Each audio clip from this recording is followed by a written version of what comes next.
City's 99.5 FM. Kaieteur Radio.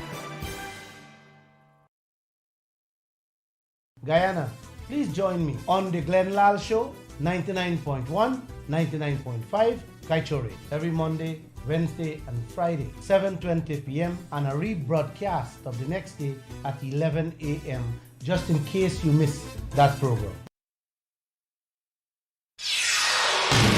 This is the news on top of the hour. Live from our studio in Georgetown. Kaieteur Radio, 99.1 FM. Good evening, welcome to this evening's newscast on Kaieteur Radio. I am Kevin Smith. Let's get to the news in detail.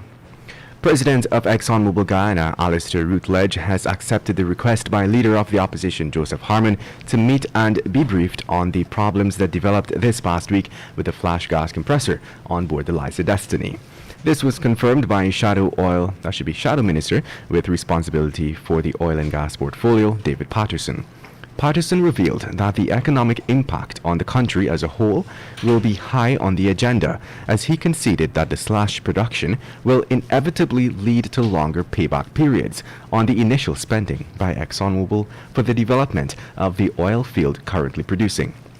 He did indicate that the opposition would want to be briefed by the ExxonMobil team before making further pronouncements. And moving on, less than a year after his appointment as general manager of Guy Oil, Trevor Basu has resigned from the job amidst accusations of corruption involving illegal sale of fuel. Basu indicated that what is being peddled in the public domain is in fact propaganda being advocated by persons within the oil company who are in fact involved in questionable actions. He called the report a smokescreen to deflect from the issue at hand. With regards to specific allegations being made in public that he collected a suspected $600 million kickback from an ex-police rank for the purchase and sale of fuel, Basu said he does not know the man. And now let's tell you, Guyana's petroleum industry has led to an increasing demand for facilities which can properly store toxic chemicals and or safely dispose of hazardous waste.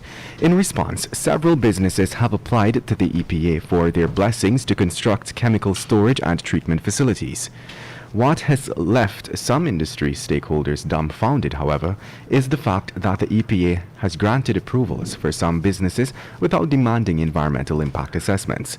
This has led to concerns that the EPA may be taking a lax approach to the robust regulation required for the new industry.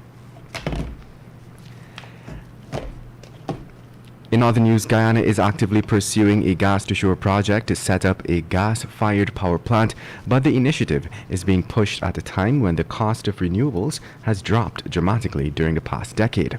This makes gas-fired stations less competitive.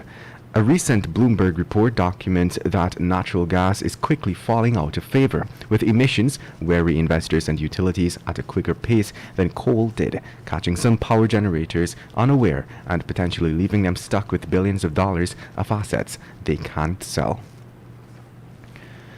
In other news, government is at present unable to pronounce on when the recent spate of blackouts plaguing the country would end, but the phenomenon is in part behind the push for a diversified power generation based using the much vaunted gas-to-shore project. This is according to Attorney General and Minister of Legal Affairs Anil Nandlal, who this past week sought to lament the state of affairs of GPL's generation and distribution capacity.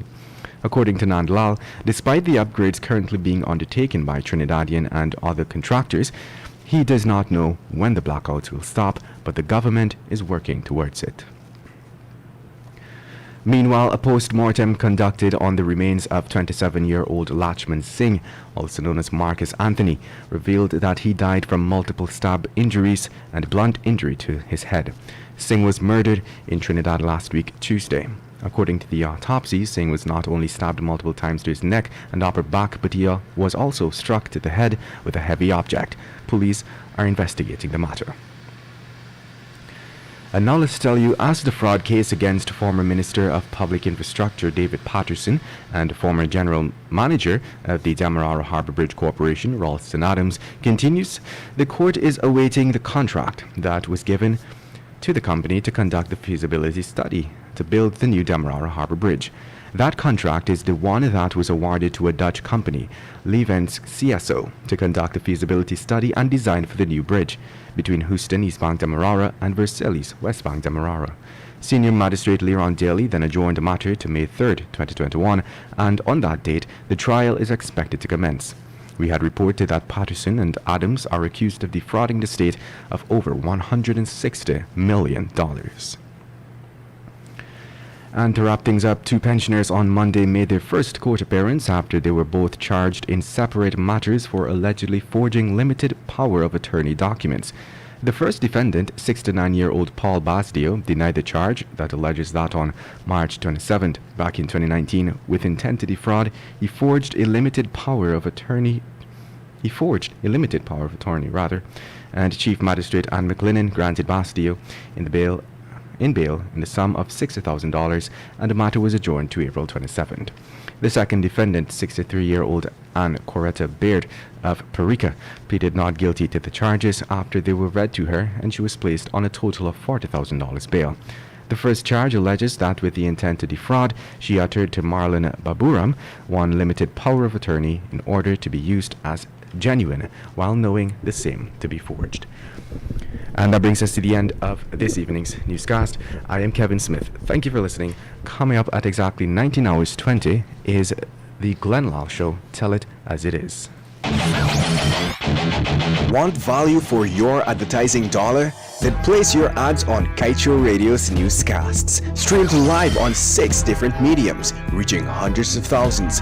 Advertise today and watch your dollar grow. Call us on 225-8465 or 226-8210 today. The time has now moved on to 19 hours 7. Coming up next, a short presentation from the publisher of the Kaieteur News, Mr. Glenn Lal. Let me break down what fools multiply when wise people are silent. We must go